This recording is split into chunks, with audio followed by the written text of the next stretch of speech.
Hey everybody, so this is going to be a live uh, documentary, or so to speak. This is live; it's recorded live, and I'm going to give you as much information as possible about my trip to Cuba. I will speak from my firsthand experience as well as give you some information if you're, yeah, providing some information. Hopefully, you can find valuable. All right, so here we go. All right. First, I'm going to read. I'll be reading from uh, Tour Republic, Tour E Public. All right. I'll leave all that information at the bottom of this video so that you can go and find their website.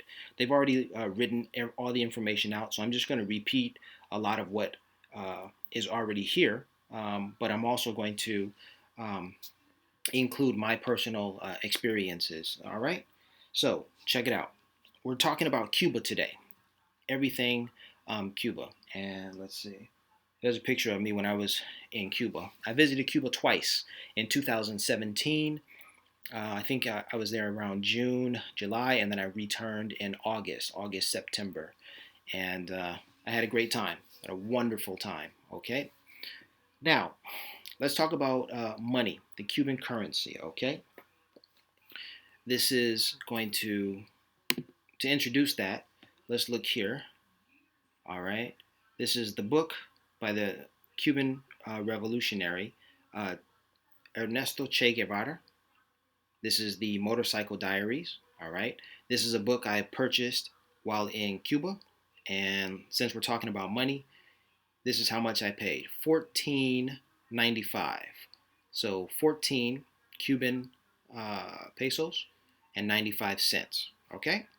And then here are some specimens, some examples of the currency. All right.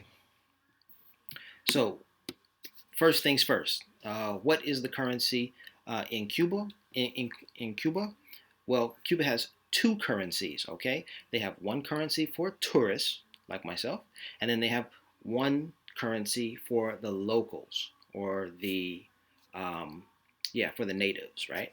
All right. What are they called? The CUC. CUC is the Cuban currency for the tourists, and the CUP, all right, and that's for the locals.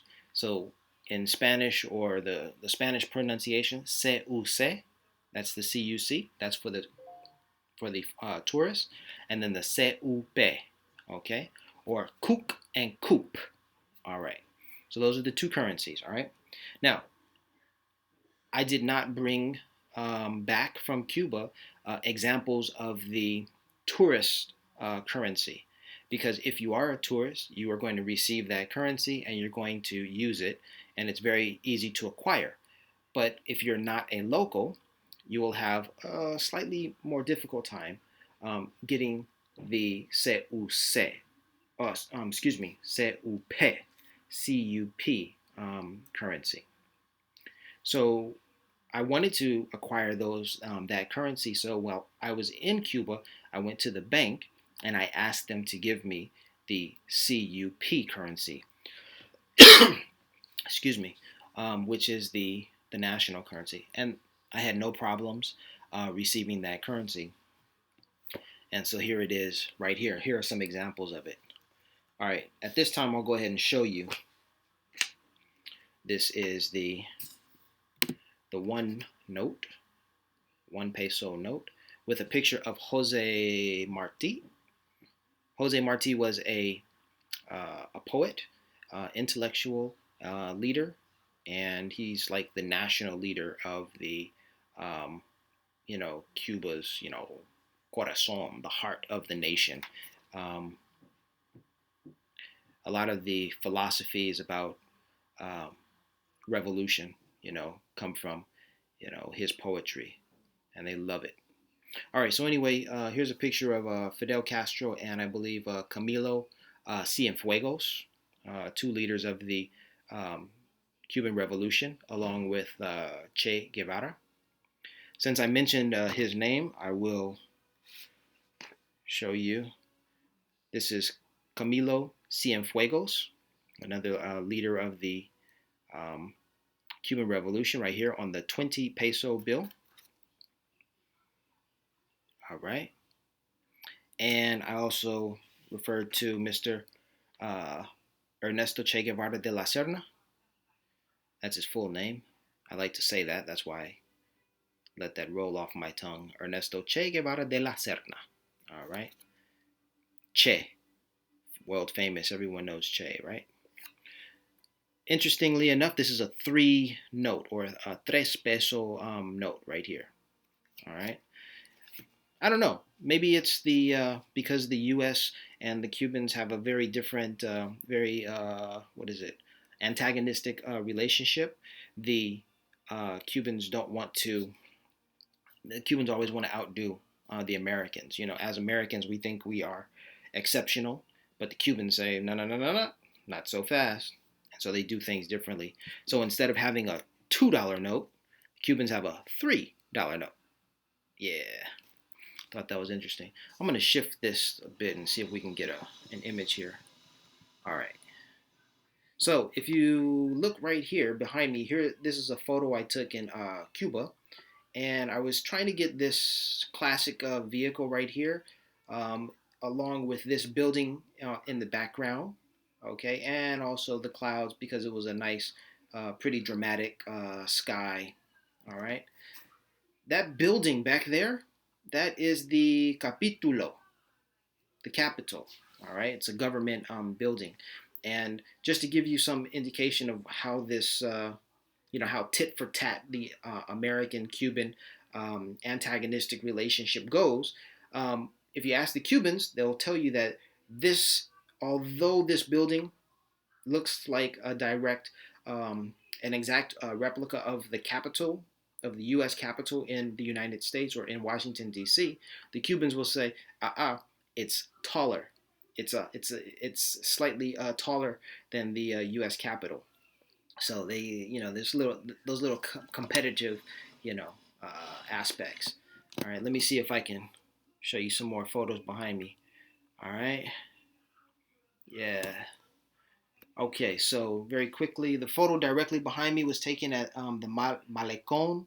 The Malecon is where the ocean and island of Cuba meet. And there's a walk, there's a footpath, there's a road, very famous, and that's the Malecon. Let's see, just here, this is the barbershop where I went and had a haircut. That was a wonderful experience. I paid them not in the national currency. I did not pay them. That was a local establishment. I did not use this currency here to pay them, but I used the tourist currency. And my man here who cut my hair was very appreciative of my generosity because I paid him 26 times uh, the national currency. And I guess I'll talk a little bit about that in a moment. But first, I'll continue with these photos. That's a photo taken. The floor there. That's the floor in Cuba. These were some tourists. These women were on the tour with me, and they had colorful toenails. Their nails were all painted, and I thought, wow, that's really colorful against the backdrop of the what sort of the mosaic on the tiles on the floor. So I just snapped that photo. All right, so those are. I have quite a few photos on my wall from Cuba, and let's look up here. All right, so here's a friend, woman I met in Cuba. She's from the former capital, Santiago de Cuba.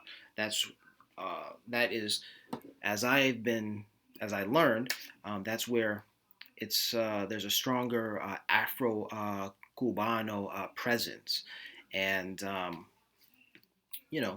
her dark melanated, rich complexion is indicative of the African influence and the African population that is very strong or fuerte in Cuba.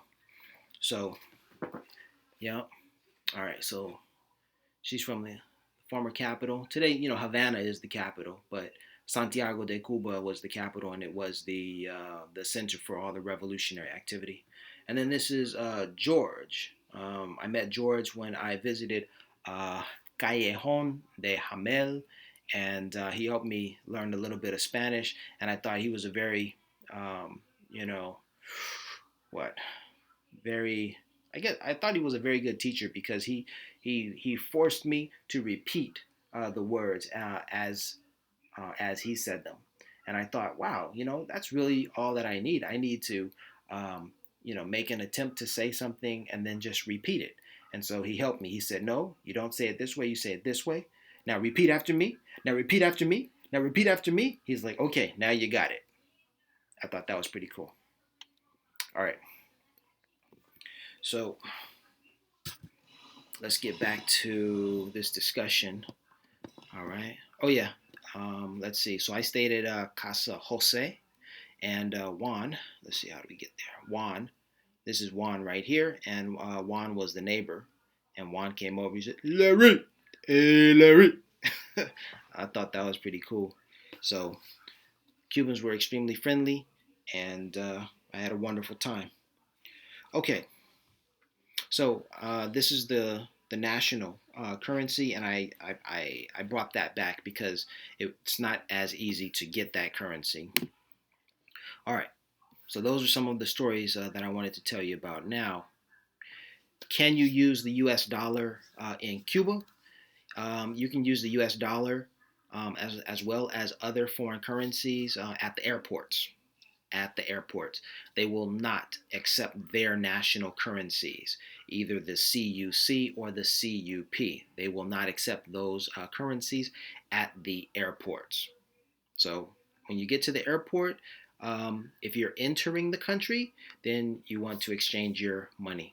All right. And when you're exiting, if you want to buy something on the way out, you need to exchange your money again so that you can purchase what you need to purchase. All right. All right. Now, when I went to Cuba the first time, I entered Cuba and I exchanged my money at the airport, and everything went swell. There were no problems, and that was an interesting experience. The second time, my second visit to Cuba, when I exchanged my money, the attendant tried to gyp me. So um, he gave me an amount of money that was not correct, that was incorrect, it was insufficient. And so quickly I checked the amount, and I knew what to expect because I had done the conversion before approaching him. I knew how much I had and I knew how much I expected. So when it didn't match, I said, hey, man, this is not right. So he was trying to scam me, okay? And I can say that with confidence because I found out there to be many scammers in Cuba. All right. People are hustling, people are trying to get over. And so when I caught him and I said, hey, man, that's not the correct amount, he just quickly looked at it, and without even really, doing a thorough investigation, he just looked really quickly and said, oh, I'm sorry. Like, nah, man, you're not sorry. You were just trying to get over on me just to, get me out of there and then take your cut or what have you. So I caught him. There was no shame in it. I was just like, hey, man, do it the right way. He said, oh, I'm sorry. He did it the right way. And then I was gone. So you have to be mindful of that. All right. Okay. Oh, I wanted to share this currency with you, this note, the 5 peso note, because this man, um, Antonio Maceo, I believe, Granales. All right. He was an Afro Cubano who rose to the level of a military general, I think, and was very important for during the Cuban Revolution. I believe he died in battle. I checked Wikipedia, and they said he died at the age of 51, wounded. Yeah, I won't get into the details about his life, but I was very happy to to collect this note because again, had I not you know, gotten my hands on these notes, I would have had just some generic. I would have had the tourist note, and I would not have had the cultural connection and the history behind it, because they don't have these figures. These men are not on those tourist notes. You have, buildings, you have maybe some flowers and other things, but when you look at this note, you get a real sense of the people of Cuba, and the the ideology and the historic value, and yeah, so that's what I was going for with these. Authenticity. All right. There are some other notes. There's a $10, there's a 10 peso note. There's I believe a 50 peso note. 10, maybe 20, maybe 50. There's definitely a 100 peso note. Oh, here's the 20 right here. The 10, 50, and the 100 peso note. And when I went to the bank, they did not give me those notes. They didn't have them. So I was out of luck. All right, let's see what else. Let's continue. So where do you exchange your currency? Right at the airport, you can exchange your currency as soon as you arrive. Bam, that's where you go. Okay? And yeah, and that's the same place where the guy tried to gyp me, right there at the airport. So you have to be very vigilant, okay? Now, how much money are you going to receive? What's the best thing to do when you arrive in Cuba? To exchange the currency. All right, well, um, let's see. Number one, if you're an American, don't take US dollars to Cuba, because of the antagonistic relationship between Cuba and the United States. They're going to rip you off, essentially, already, if you bring US dollars to Cuba. So how do they do that? They charge 10%, a 10% tax, already. So whatever the exchange rate is, where it should be, the exchange rate should be 1 to 1. 1 Cuban peso for 1 US dollar. But instead, for 1 Cuban peso, you have to pay $1.10, essentially.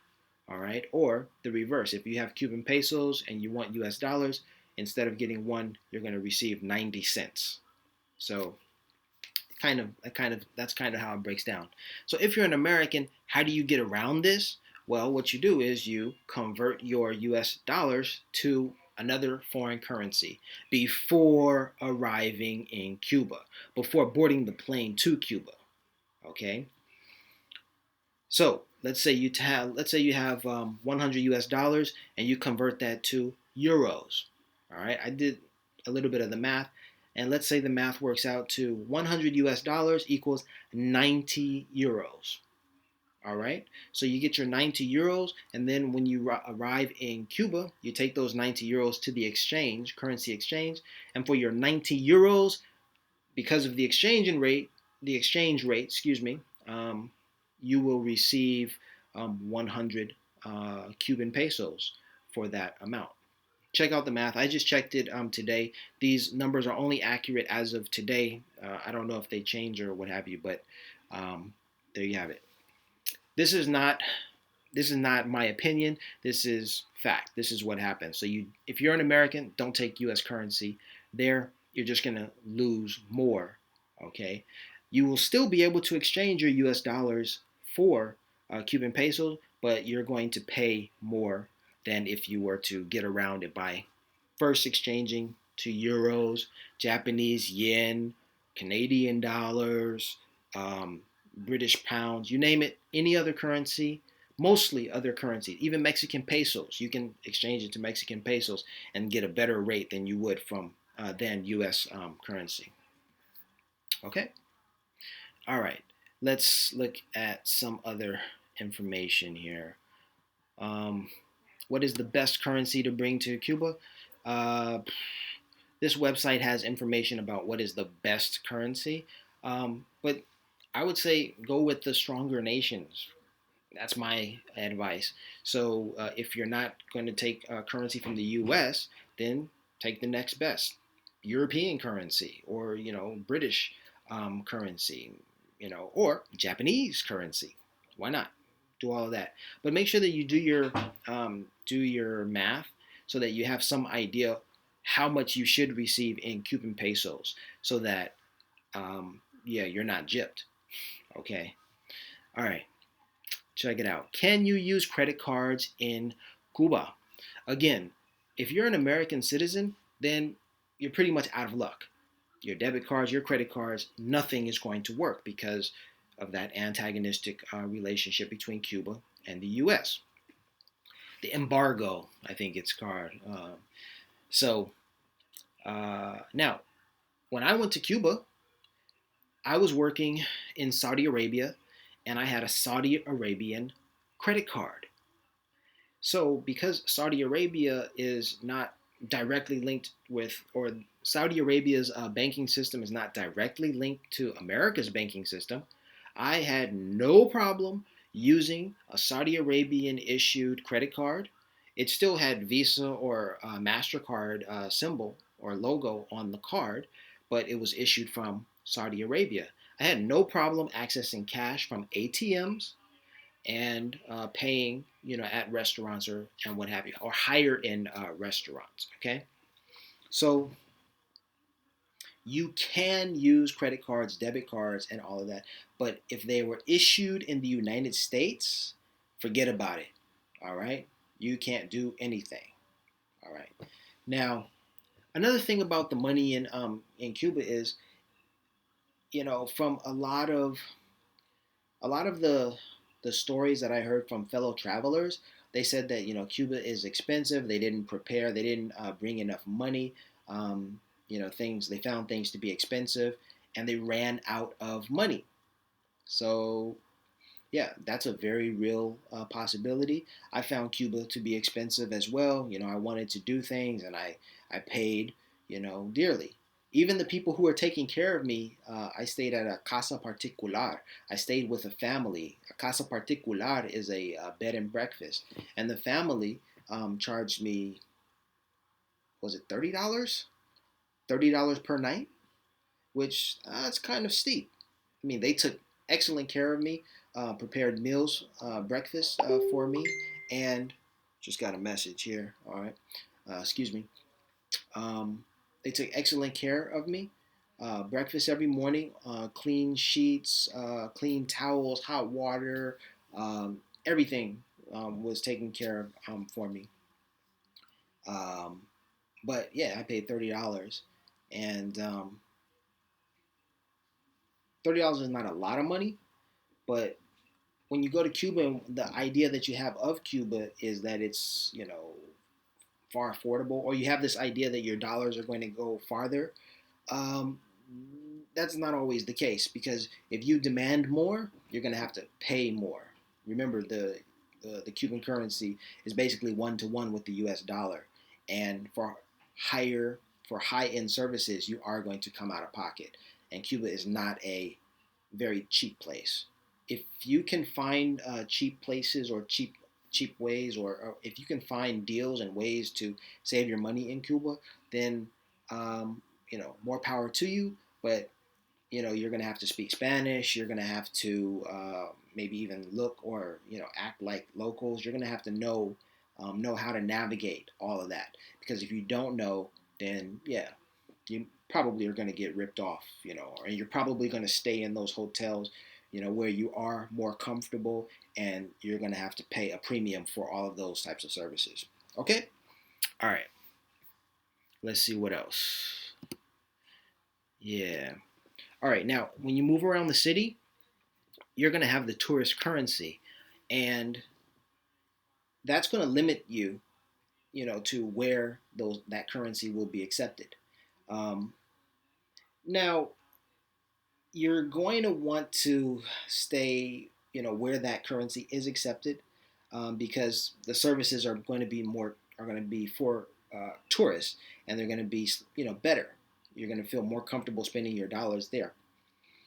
If you go off the beaten path and into the local territory, and you take that currency, well, you're going to find that, like I did when I went to the local barbershop, that you know you're going to overspend. Um, you're going to give more than you're going to be paying more than you basically should. So the The Cuban currency, I may not have mentioned that. I definitely didn't mention this. The Cuban currency that you saw here is worth 1/26th. 1/26th. If you know, 1/26th the value of the tourist currency.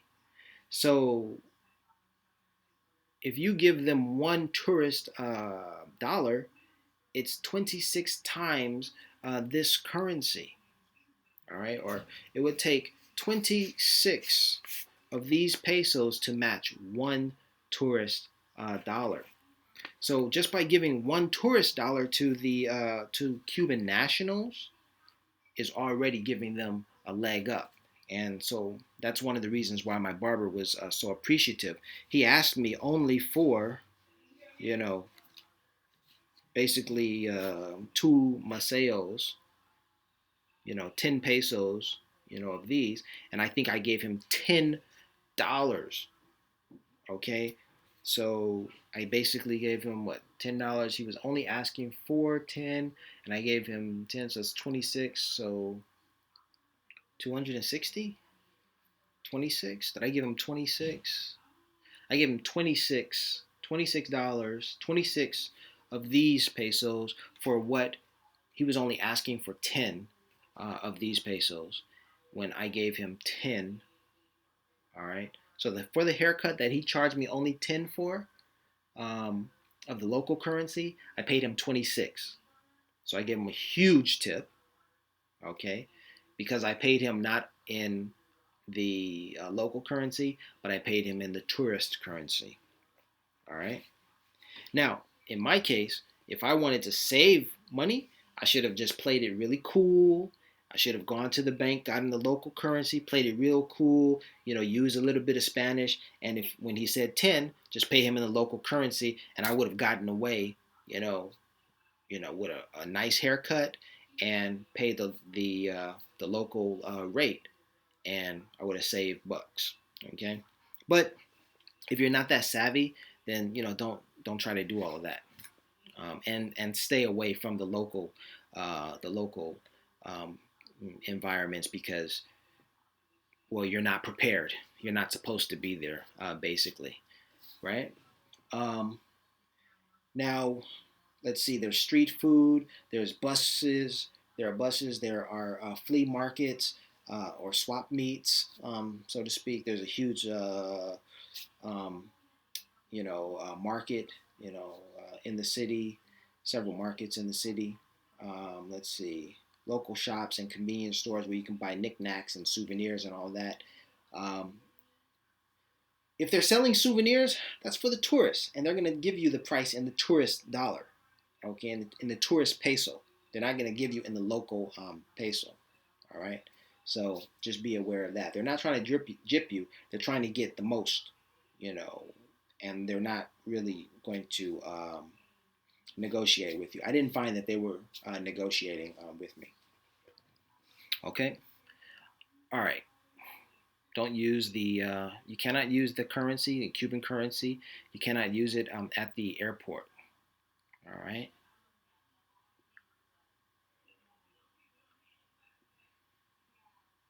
All right. So I'm reading here at their website that I'll have the link at the bottom that you're not supposed to. Excuse me. Just got a message on my phone. This is live, as I mentioned. Um, that you're not supposed to take this currency out of the country. They didn't confiscate mine, so I was able to get it out of the country. All right. Okay, that's basically it. That's the information that you need to know. Don't take U.S. Currency to Cuba. Exchange it for a foreign currency before going to Cuba. You'll be saving yourself, from being overcharged, basically. Then um, that's one thing. You'll be using Cuba has two currencies. You'll be using the tourist currency. Use the tourist currency and stay on the tourist path, unless you're more savvy. You speak Spanish and you can get around with the locals. All right. Cuba's expensive. Bring enough money. I would say at least $1,000 for 1 week of travel, not including your flight in, and out and about. And that's especially if you like, to do things. For instance, I paid. Did I pay 200? I may have paid $200. I paid $200 to my casa particular host because he is also a taxi driver. I asked him to drive me from Havana to Vadadero. Vadadero. That's where the beautiful beaches are. 90 miles of stretch of beautiful beaches. Okay, and that's a very touristy area. That's where all the Europeans go who can travel there. So I went all the way out there and back, and so I went to Varadero. Got in went to the beach, got in the water. That's my phone again. Excuse me. All right, and then I walked. No, excuse me. I didn't walk. Got back in the taxi, and he drove me back to Havana. And on the way back to Havana, we stopped at Cueva Saturna, the Saturn Cave, freshwater cave, where there's water you can swim in. So I went from salt water at the beach to freshwater cave and took a dip in there. The cave was by far way more refreshing than swimming in the ocean. The water was, placid. There were a few more people, but it was just like the water was fresh. It was cool. It was so refreshing. It was like, ooh, yes. All right. So that whole trip, driving all the way out there, man, that was pretty far. I don't know if it was 90 miles or so, but we passed Matanzas, and we ended up in Batadero, and then we came back, stopped at Cueva Saturna, and then he took me into back to Havana, and I think he dropped me off in Havana Vieja, and that whole round trip, like $250. But that was my man. So he stayed with me, and I mean, because I was staying at his house, of course. So I had hired him for basically the day to take me to the beaches. So we had other stops in there, and he also waited for me. So that whole day, I paid him 250 for that round trip ticket. So that's not cheap, but it was well worth it because I had my own personal driver. There were stops that we made along the way. I was able to take my time and call the shots, and so that's what's up. So if you want to have that sort of adventure, every day, I mean, it costs $250 or 200 between $200 and $250 round trip. So that's expensive. So if you want to do that, that's $1,000 every day, not including your meals. So be aware of that. All right. Anything else? I think that's about it. We'll end this video. It's past 30 minutes. Hope you've enjoyed the video. This is the Motorcycle Diaries. This is the book that I purchased in Havana, Cuba, about Ernesto Che Guevara de la Serna. Had a great time in Cuba. This has just been a moment of a memory lane sort of walk. Hope you enjoy my video. Peace.